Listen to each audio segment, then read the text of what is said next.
ഈ ഉന്തുവണ്ടിയായിട്ട് വന്ന ഗ്യാങ്ങിനെ കണ്ട നമ്മുടെ നാട്ടിലെ കുറച്ച് ചങ്ക് കുട്ടികളാണ്ടാ. നാട്ടില് ടൂർണമെന്റ് നടക്കുന്ന ഗ്രൗണ്ടിലേക്ക് ഷോപ്പ് സെറ്റ് ചെയ്യാനായിട്ട് പോണതാണ്. ഇവന്മാരുടെ സെറ്റപ്പ് എന്താണെന്ന് അറിയാനായിട്ട് പുറകെ ഞാനും പോയി നോക്കി.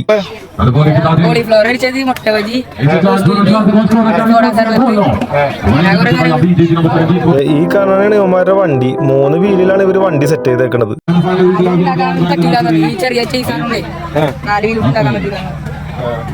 എന്തായാലും ഒരു സോഡാ സർവത്തൊക്കെ ഓർഡർ ചെയ്തിട്ട് അവരുടെ മേക്കിംഗ് ഒക്കെ വാച്ച് ചെയ്ത് നിൽക്കുകയായിരുന്നു ഞാൻ. നല്ല പ്രൊഫഷണൽ രീതിയിൽ നല്ല വൃത്തിയായിട്ട് തന്നെയാണ് കുട്ടികളെ എനിക്ക് സോഡാ സർവത്ത് മേക്ക് ചെയ്ത് തന്നത്. സർവത്ത് എന്തായാലും നല്ല അടിപൊളിയായിരുന്നു, നല്ല ടേസ്റ്റി ആയിരുന്നു. അപ്പോഴാണ് നമ്മുടെ ഫ്രിഡ്ജും പെട്ടിയുടെ വീഡിയോയിലെ നടൻ ആ വഴി വന്നത്. ഫ്രിഡ്ജും പെട്ടിയിലെ നടൻ